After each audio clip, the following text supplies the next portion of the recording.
मुग्धा और उसकी सास के बीच पूरा समय सास के किसी न किसी काम को लेकर मतभेद चलते ही रहते हैं। बहू, ओ बहू, जरा चाय बना दे। मुग्धा चाय लेकर आती है। ये लीजिए, और कुछ चाहिए? अरे नहीं, बस चाय पीने का मन था। जाओ, तुम दूसरा काम करो। चाय पीने के थोड़ी देर बाद सास दोबारा मुग्धा को आवाज लगाती है। अरे बहू रे, आओ बहू, जरा हलवा तो बना दे, मीठा खाने को मन हो रहा है। इसी तरह मुग्धा की सास पूरा समय कोई ना कोई काम बताकर उसे रसोई से बाहर तक निकलने नहीं देती। कभी चाय, कभी हलवा, कभी पानी तो कभी दूध, हर समय खाने को चाहिए, और उसके लिए अपने हाथ पे बिल्कुल नहीं लाने। परेशान किया हुआ है इन्होंने। सास की जबरदस्ती परेशान करने की आदतों से दुखी मुग्धा एक शाम सचिन के साथ अपने कमरे में बैठी हुई बात कर रही होती है। सुनो जी, मम्मी जी की ये जानबूझकर मुझे परेशान करने की फरमाइशों से मैं बहुत फ्रस्ट्रेट हो चुकी हूँ। पूरे दिन में एक सेकंड का आराम नहीं मिलता। रसोई से बाहर कदम रखती नहीं कि बहू ये बना दे, बहूरी वो बना दे। अरे इनकी फरमाइशें चलती रहती है। अरे मुग्धा, माँ खाने की शौकीन है, पर उम्र हो चली है, खुद खाना नहीं बना सकती, इसलिए तुमसे बोलती है। अरे तो शौक भी उम्र देख कर रखनी चाहिए ना। समझ में नहीं आता, हर समय फेविकॉल का जोड़ लगाए सोफे से चिपकी बैठी रहती है। इतना सब डाइजेस्ट कैसे हो जाता है उन्हें? अरे तुम मेरी माँ से इतनी नफरत कैसे कर सकती हो? मैं उसे नफरत नहीं करती जी, बस परेशान हूँ।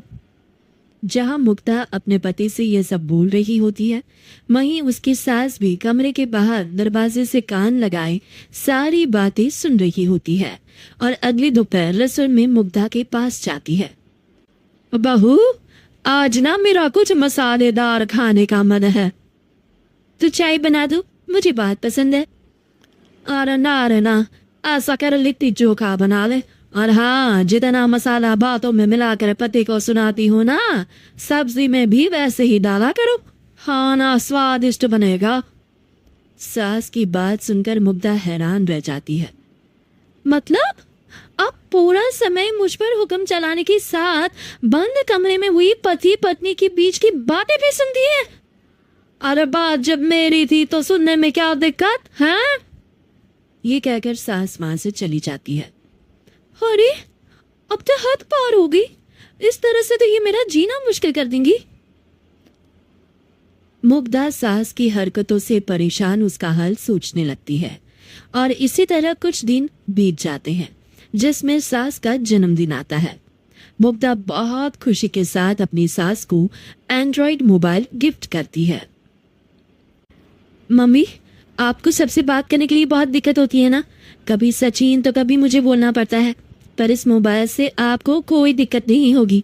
एक जगह बैठे बैठे बहुत कुछ कर सकती हैं अब आप।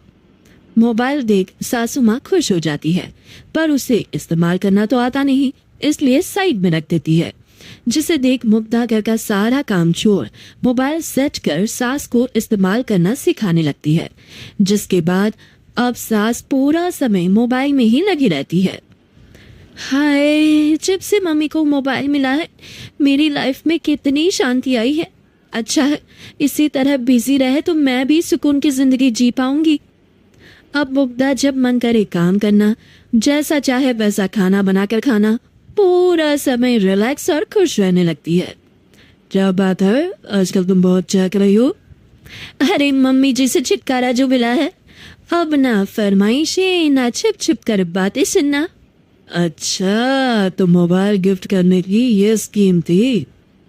इसी तरह दिन बीतते हैं और अब मोबाइल पर लगी सास फरमाइशों की जगह सवालों के लिए बहू को आवाजें लगाना शुरू कर देती है। अरे बहू सुन तो, देख जरा किसी का फोन क्यों नहीं मिल रहा? रिचार्ज खत्म हो गया है, पर अभी 4 दिन पहले ही तो मैंने किया था, इतनी जल्दी कैसे खत्म हो गया? अरे मैंने कल तेरी कनाडा वाली मौसी सास से 3 घंटे बात की थी ना। क्या? इतना महंगा तो मोबाइल भी नहीं आया जितना महंगा इसका रिचार्ज पड़ रहा है। इसके बाद तो जैसे मुग्धा के दिन के 24 घंटे में से 20 घंटे सास के पास उनकी मोबाइल रिलेटेड प्रॉब्लम सॉल्व करने की ड्यूटी ही बन जाती है। और मुग्धा, ये मोबाइल में अचानक तेरी मौसी सास की शक्ल क्यों दिखने लगी और ये तो हिल भी रही है? मम्मी, ये गूगल डुओ का वीडियो कॉल है, इसमें आप बात करने के साथ एक दूसरे की शक्ल भी देख सकती हो। अच्छा, ये तूने मुझे पहले क्यों नहीं बताया? अब बताने के लिए पहले नहीं बताया। इसी बीच सचिन भी वहां आ जाता है और सास अपनी वीडियो कॉल में बिजी हो जाती है। क्यों, सास बहू में क्या गपशप चल रही है? इसे गपशप नहीं, दिमाग का दही होना बोलते हैं। पर तुम तो मम्मी को मोबाइल देकर बहुत खुश थी, फिर क्या हुआ? हाँ, उसका सुकून भी कुछ ही दिन मिला। अब घर के डंडे खत्म हुए तो मोबाइल की टिंग टिंग शुरू होगी। देखो भाई, कुछ पाने के लिए कुछ खोना तो पड़ता है। आखिर तुमने मोबाइल अपने फायदे के लिए ही तो दिया है, तो फिर सवालों के जवाब भी देने पड़ेंगे, क्योंकि जब तक उनके हाथ में ये फुंतरू रहेगा तुम्हारी लाइफ में प्राइवेसी और सुकून रहेंगे। कहने का मतलब है अगर इससे प्यार बढ़े तो दाग अच्छे हैं। अरे मुझे पहले दिन से ही पता है मोबाइल किस मकसद से दिया गया है, भूलो मत, इससे पहले मैं बातें ही सुनती थी। सास की ये बात सुनकर मुग्धा शॉक में और सचिन हंसता रह जाता है। उम्मीद है कि आपको हमारी ये कहानी पसंद आई होगी। कृपया हमारे चैनल को सब्सक्राइब करें और सभी अपडेट्स के लिए बेल आइकन जरूर क्लिक करें। और हाँ, वीडियो लाइक और शेयर करना मत भूलिएगा। Bye bye.